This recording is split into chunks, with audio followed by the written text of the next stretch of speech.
कैसे हैं आप लोग। आई होप आप तमाम लोग ठीक होंगे, अपनों और अपनों का ख्याल रखे होंगे। वक्त है एक नई कहानी की, और कहानी की शुरुआत जो हमारी आज की होने वाली है। ये कहानी हमारी आई है यूपी के एक शहर है मुरादाबाद।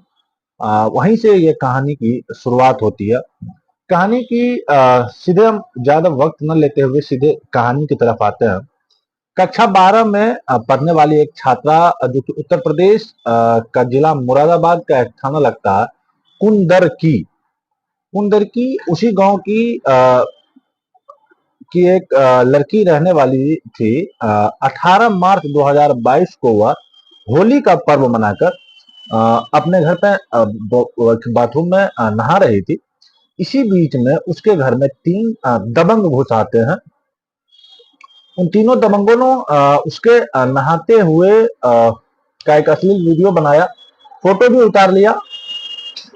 उन्हें उन उसने विरोध किया तो उनके दबंगों ने उनके साथ गंदी गंदी हरकतें करना शुरू कर दिया। छात्रा इस बात को लेकर बेइंतहा परेशान हो जाती है। इसके बाद उसके पिता और वो लड़की थाने जाकर एक एफआईआर दर्ज कराने की मांग करते हैं। लेकिन इस थाने में तैनात एक दरोगा, जिसका नाम होता है ललित चौधरी, इस पूरे मामले को सुनता है। लेकिन सुनने के बाद उसके महज शांति भंग की धाराओं में मुकदमा दर्ज करने के बाद जिम्मेदारी से अपना पीछा, जो उनकी जिम्मेदारी थी उससे वो पीछे हट जाता है। ऐसा बताया जाता है कि उस छात्रा ने अपनी जिंदगी की लीला को हमेशा हमेशा के लिए समाप्त कर लिया। इसके बावजूद भी उस दरोगा ने इस घटना से कोई सबक नहीं लिया, और भविष्य में ऐसी घटना, जिसकी घटना के बाद पूरे उत्तर प्रदेश की पुलिस, जहां जहां तक यह बात पहुंच रही थी, वहां वहां के पुलिस वाले उस दरोगा को लेकर थू थू कर रहे हैं। क्योंकि उसने जो काम किया यह वाकई अपने आप में बहुत शर्मनाक है। आज की कहानी उसी दरोगा की है जो दूसरी बार अपना मुंह छुपाकर मुरादाबाद से सीधी पीलीभीत भाग गया है। यही हमारी आज की कहानी। आज की जो सच्ची घटना मैं आपको सुनाने जा रहा हूँ, सच्ची घटना उत्तर प्रदेश का एक जिला है अमरोहा। आ, आ, दरअसल बात कर रहा हूँ 3 जनवरी 2024 की। एक महिला कांस्टेबल एएसपी से मिलने के लिए, यानी कि कुंवर अनुपम सिंह से मिलने के लिए अपना इंतजार कर रही थी अपनी बारी का। तभी उस महिला कांस्टेबल को आवाज लगाई जाती है। आवाज लगाने के बाद वो महिला कांस्टेबल जैसे ही एसपी के सामने जाती है, आंखों में आंसू थे और रोने लगती है। एसपी ने पूछा कि क्या बात है, तुम इतना परेशान क्यों हो। जब उसने अपनी कहानी बताई तो वाकई उसकी कहानी दर्दनाक थी। दरअसल वो बताती है कि वह मुरादाबाद के एक मझौला थाना लगता है जो हाईवे के किनारे है। उसी मझौला थाने में हेल्प डेस्क पर वह काम करती थी, उसकी पोस्टिंग थी। इसी बीच में एक दरोगा उसके पास से गुजर रहा था।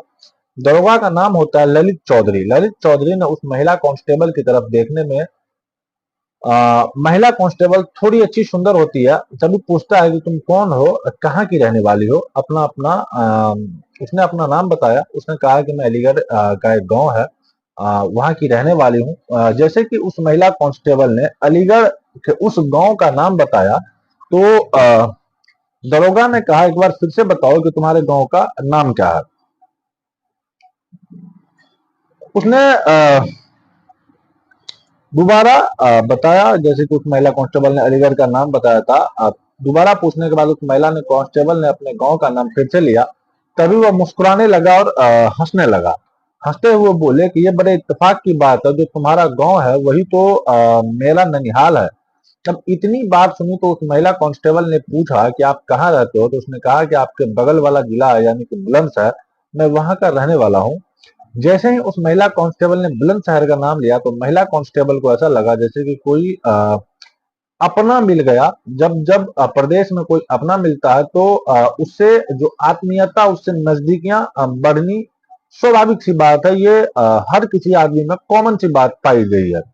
रात की ड्यूटी लगी हुई थी और दरोगा ने उस महिला कांस्टेबल से कहा कि तुम रात में जाओगी, थोड़ा परेशान हो जाओगी, इसलिए मेरे साथ चलो, मैं तुम्हें छोड़ देता हूँ।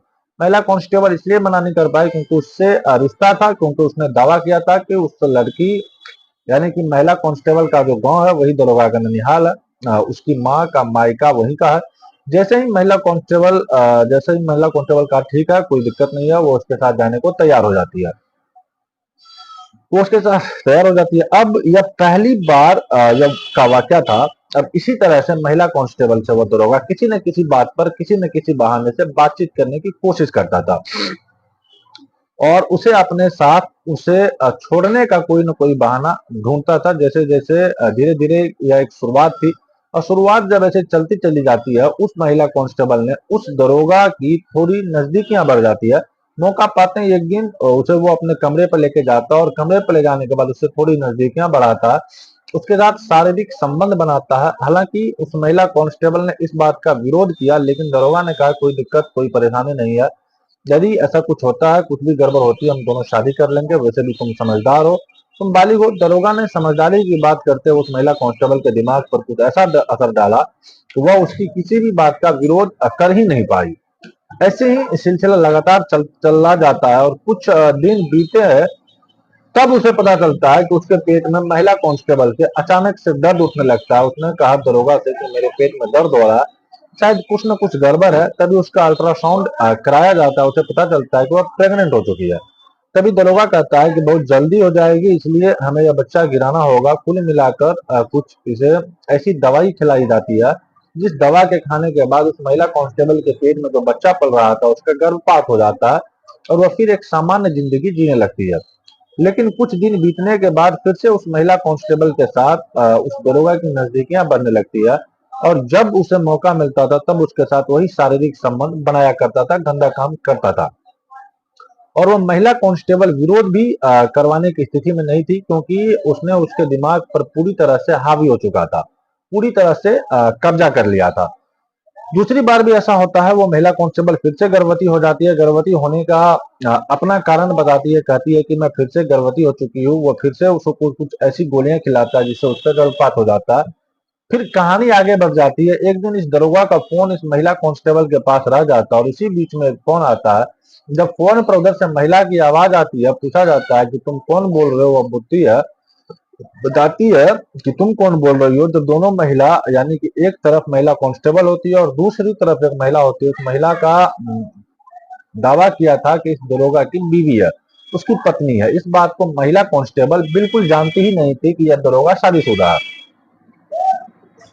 इसी बात को देखते हुए पूरी कहानी सुनी होती है। महिला कांस्टेबल अपनी जिंदगी से जुड़े हुए कुछ सच बताने की कोशिश कर रही थी और उस महिला ने बिल्कुल सुनने को तैयार नहीं थी। इस बात पर भी इनकी कुछ कहासुनी हो जाती है, कुछ बात आगे बढ़ जाती है और जब बात आगे बढ़ती है तो इस बात को लेकर ये जो महिला कांस्टेबल होती है इस पर ऐतराज करती है, विरोध जताती है और विरोध जताने के बाद दरोगा से कहती है कि तुमने मेरे साथ अच्छा नहीं किया, तुमने न केवल मेरे शरीर से खेला बल्कि मुझे 2 बार प्रेग्नेंट भी किया और दोनों बार ही मेरा गर्भपात भी करा दिया। इस बात को लेकर उसने कहा कि ठीक है तुम अपना जिंदगी अलग जियो।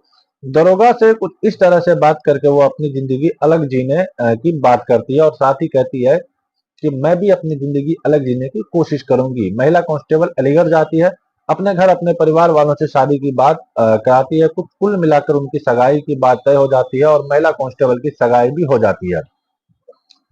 जैसे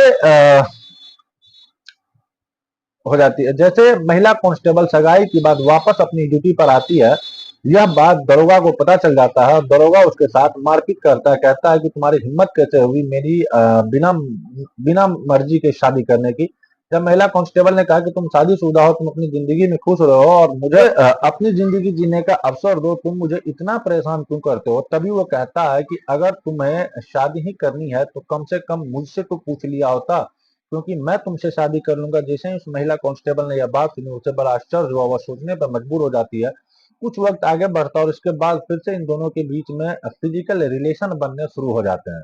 महिला कांस्टेबल परेशान हो जाती है, परेशान होने के बाद अपना मुरादाबाद से अमरोहा के लिए ट्रांसफर करवा लेती है और एक दिन उसके पेट में फिर से दर्द उठने लगता है, यानी कि 19 दिसंबर 2023 को जब वह